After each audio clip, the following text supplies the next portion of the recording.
आप जानते हैं कि अगर लीप ईयर ना हो तो कैलेंडर धीरे धीरे कई हफ्तों तक बढ़ जाएगा। दिवाली ठंड की जगह गर्मियों में और लू वाली गर्मी का मौसम कड़ाके की ठंड में बदल जाएगा, यानी कि मौसम का पूरा सिस्टम ही बदल जाएगा। लीप ईयर यानी कि हर 4 साल में आने वाला एक एक्स्ट्रा दिन, जिसे फरवरी महीने में जोड़ा गया है। इसलिए इस बार फरवरी में 28 की जगह 29 दिन है। BHU के फिजिक्स डिपार्टमेंट के HOD डॉक्टर संजय कुमार के मुताबिक हमारे एक साल की सटीक लंबाई 365 दिन 5 घंटे 48 मिनट और 45 सेकंड है। मतलब ये है कि हमारा कैलेंडर जो दिन बताता है वो उससे 1/4 दिन ज्यादा बड़ा होता है। इन्हीं 5 घंटे 48 मिनट को राउंड फिगर में 6 घंटे कर लिया गया है, जिसे हर 4 साल में जोड़ा जाए तो एक दिन बनता है। एक्सपर्ट्स के मुताबिक लीप ईयर को नजरअंदाज किया जाए तो कैलेंडर धीरे धीरे कई हफ्तों तक बढ़ जाएगा, जिससे मौसम में इतने बदलाव होंगे कि 750 साल बाद जून में बिना स्वेटर के हम नहीं रह पाएंगे।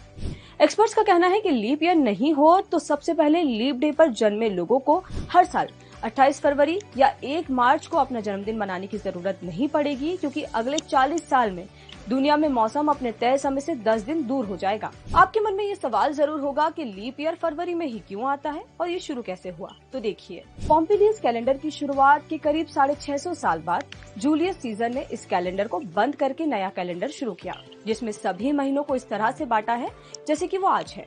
साथ ही हर 4 साल में लीप ईयर लाने का सुझाव दिया।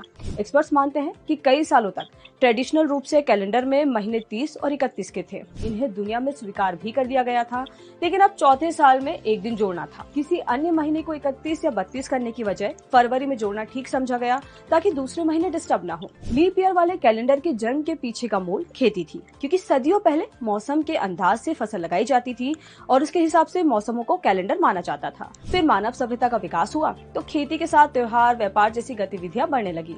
समय के साथ इस कैलेंडर के साथ परेशानी आने लगी। परेशानी का कारण था कि मौसम और त्योहार खिसककर आगे चले जाते थे। इसका ही समाधान करने के लिए साल के आखिरी महीने फरवरी में एक लीप मंथ जोड़ दिया गया था। यूरोप में कहानी ये भी है कि जूलियस सीजर ने फरवरी में 29 दिन रखे थे, जो लीप ईयर में 30 दिन का होता था। जूलियस के उत्तराधिकारी ऑक्टोवियस ऑगस्टस ने फरवरी से एक दिन निकालकर अगस्त में जोड़ दिया। इस तरह जुलाई और अगस्त में 31 दिन हो गए। वहीं हिंदू कैलेंडर में हर 3 साल में एक बार अधिक महीना होता है। जिस साल में अधिक मास होता है उसमें 13 महीने होते हैं, जिसे अधिक मास या मलमास कहा जाता है। हिंदू कैलेंडर में समय की गणना चंद्र और सूर्य के आधार पर होती है। इसकी व्यवस्था ऋषि मुनियों ने की थी। ऐसे और भी वीडियोस देखने के लिए जुड़े रहिए।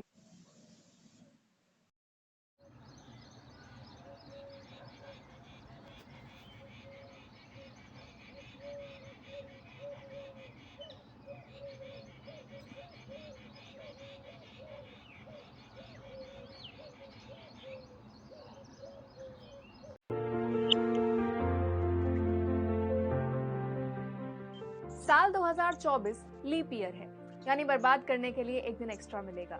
ये जोक तो आपने सुन ही लिया होगा, लेकिन लीप ईयर जैसे कॉन्सेप्ट की जरूरत क्यों पड़ी? क्या है इसकी पूरी कहानी? आज जानेंगे स्पॉटलाइट में। लीप ईयर यानी ऐसा साल जो 365 नहीं बल्कि 366 दिन में पूरा होता है। ये एक्स्ट्रा दिन साल के सबसे छोटे महीने फरवरी में गिना जाता है, यानी आमतौर पर 28 दिन का फरवरी का महीना लीप ईयर में 29 दिन का हो जाता है। लीप ईयर साइंस और गणित का इंटरेस्टिंग फंडा है। आइए इसे समझते हैं। धरती सूरज का एक चक्कर लगाने में 365 दिन 5 घंटे 48 मिनट और 46 सेकंड लगाती है।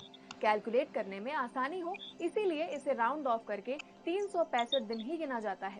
जैसे ही ये 365 दिन पूरे होते हैं, हम कहते हैं हैप्पी न्यू ईयर। यानी जब धरती सूरज का एक चक्कर पूरा कर लेती है तो सोलर ईयर और कैलेंडर ईयर दोनों पूरे हो जाते हैं।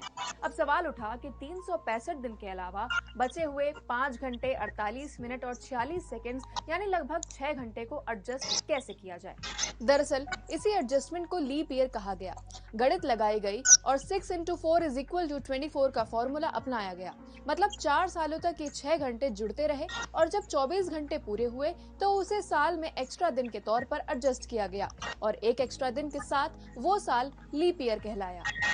लेकिन कैसे और कब हुई लीप ईयर की शुरुआत, ये किस्सा काफी दिलचस्प है। लीप ईयर की शुरुआत 46 ईसा पूर्व में रोम के शासक जूलियस सीजर के राज में विद्वानों ने की थी। जूलियन कैलेंडर में 365 दिनों का एक साल होता था और हर 4 साल में एक बार एक्स्ट्रा दिन जोड़ा जाता था। हालांकि ये एडजस्टमेंट सही नहीं माना गया, क्योंकि राउंड ऑफ करके जोड़े जाने वाले 6 घंटे असल 5 घंटे 48 मिनट 46 सेकंड से ज्यादा थे, जिस वजह से कैलेंडर ईयर सोलर ईयर से लंबा हो रहा था।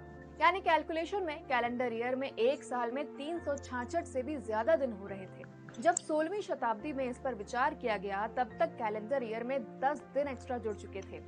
1582 में पोप ग्रेगरी 13 ने इसका समाधान निकालते हुए उस साल के कैलेंडर से 10 दिन हटाने का आदेश दिया, जिससे उस साल 4 अक्टूबर के बाद 5 अक्टूबर नहीं बल्कि सीधे 15 अक्टूबर आया। ज्यादातर लोगों को ये भ्रम होता है कि लीप ईयर हर 4 साल में आता है, लेकिन ऐसा नहीं है। 1582 में पोप ग्रेगरी 13 की 10 दिन गायब करने की कोशिशें भी बचे हुए समय को एडजस्ट करने में नाकाम हुई। फिर ये तय हुआ कि कुछ लीप ईयर्स को हटा दिया जाए। इसके लिए वो साल चुने गए जो 00 पर खत्म होते थे, लेकिन ये गणित भी काम नहीं आई। आखिरकार ग्रेगोरियन कैलेंडर में आने वाले वो साल जो 00 पर खत्म हो और 400 से डिवाइड हो सके, उन्हें ही लीप ईयर माना गया। इसी वजह से लीप ईयर हर 4 साल में नहीं आता है। उदाहरण के लिए साल 1900 लीप ईयर नहीं था, क्योंकि ये 400 से डिवाइड नहीं होता, जबकि साल 2000 लीप ईयर था। आज स्पॉटलाइट में इतना ही।